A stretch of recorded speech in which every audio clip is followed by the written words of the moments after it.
All right, let's bring you this discussion now. The Gauteng Social Development Department says it has now paid outstanding grants to most NPOs. This follows a High Court ruling that the department pay charities, specifically looking after orphans and the elderly.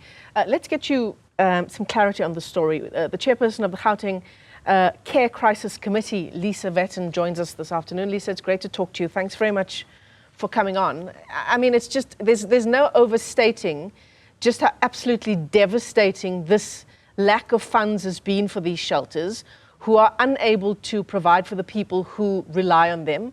And these very people have nowhere else to go. It's been a deeply traumatizing experience, I think, both for NPOs and for their beneficiaries. Things started to improve only at the end of May. It looks like most NPOs got paid by the end of June, but there are still about 100 or so whose payments are outstanding for a range of different reasons.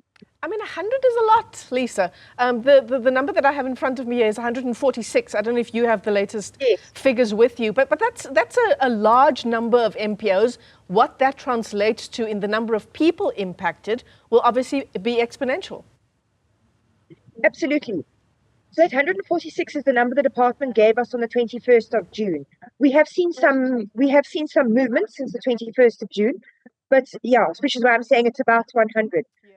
It is extremely difficult because it means you have people who have got absolutely no job security, are now in their 4th month of working without pay, or else the organization is in the process of disintegrating as people drift away and look for other jobs.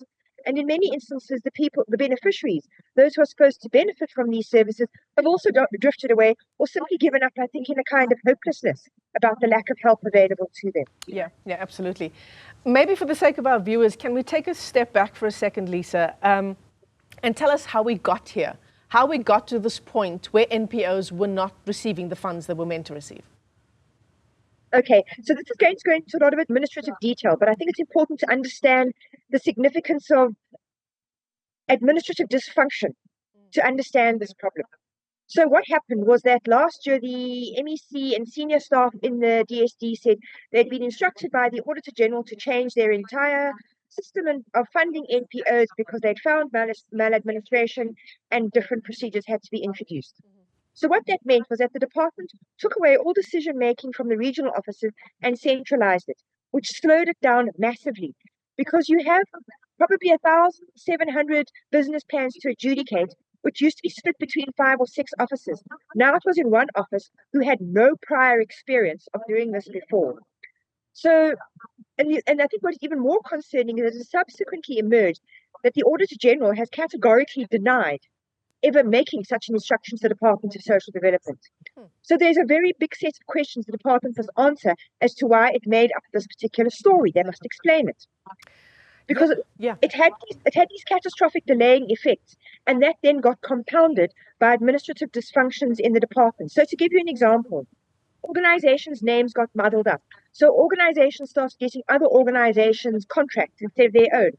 Organizations' NPO numbers got muddled up, and you had some organizations suddenly discovering they were under forensic investigation by the department, but there was a confusion around that. Actual service level agreements disappeared. The department appeared to have difficulty in creating these contracts. Not only that, they introduced a new system of breaking down organizations' expenditure. This matched with the system that was on Treasury's payments. So that meant that the Treasury could obviously not pay because there was no authorization for these new calculations and amounts. It meant that all those 1,000+ entries had to be manually changed. And that just caused, I think, the system to almost completely slow down and collapse.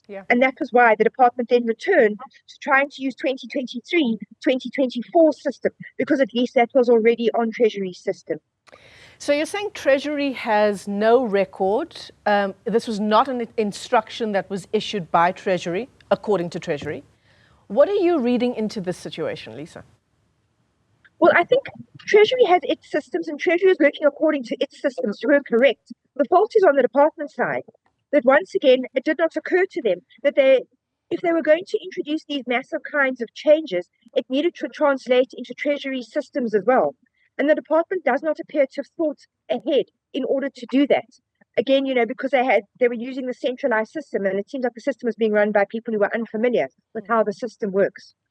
So it's deeply troubling. Yeah, yeah? The department itself is saying one of the reasons for this overhaul, this destructive overhaul, is non-compliance with the NPO Act and various programs. They were requesting outstanding documentation from these organizations who didn't comply. Is that accurate? Was that part of the problem?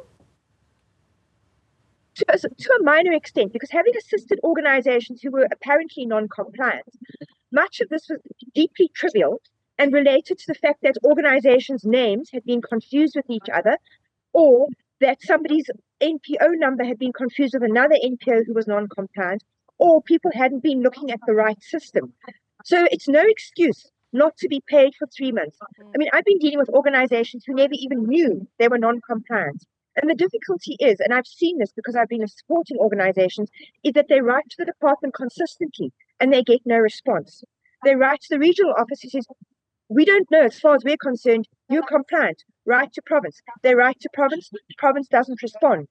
So it's been terribly chaotic. Yeah. There's one organization here in the information I have in front of me, Kids Haven. They're currently housing almost 160 children. They're one of the organizations that didn't receive their money on time.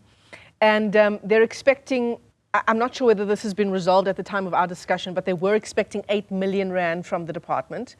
The department's own records apparently show that they have 80 children under their care. So half of the number that they actually have in their care. The department is also alleging that they used government funds for renovations. And obviously Kids Haven is saying, they did their own renovations using private donor funds. These kinds of issues, Lisa, I mean, again, no overstating how this withdrawal of funds or the late payment of funds would affect these 160 children. But for the department to not even have the correct information as to how many children are in the care of this shelter does say something.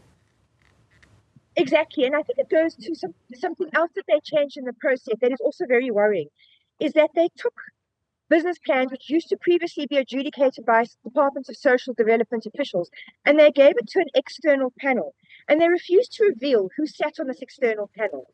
And this external panel made some very odd decisions, like they cut organizations that run child and youth care centers by 50%. So with no explanation. So you don't know if this decision for Kids Haven was made by this external panel that nobody knows about, or it once again reflects the department having inaccurate information. But one is seeing these kinds of difficulties. Working with a drop-in center today, who last year got 15 rand per child for meals, this year has been given 7 rand per day per child for meals. You cannot feed a child on that. Yeah. No explanation for the cuts in funding. So there's a lot of decisions that have been made that are not explained, and we cannot find what the rationale is for them.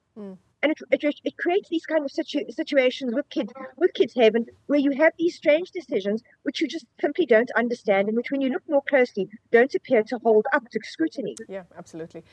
I mean, Lisa, if you were to put a figure to the number of people impacted by this decision, or the series of decisions by the department, children, women, the elderly, vulnerable people, what would that figure be?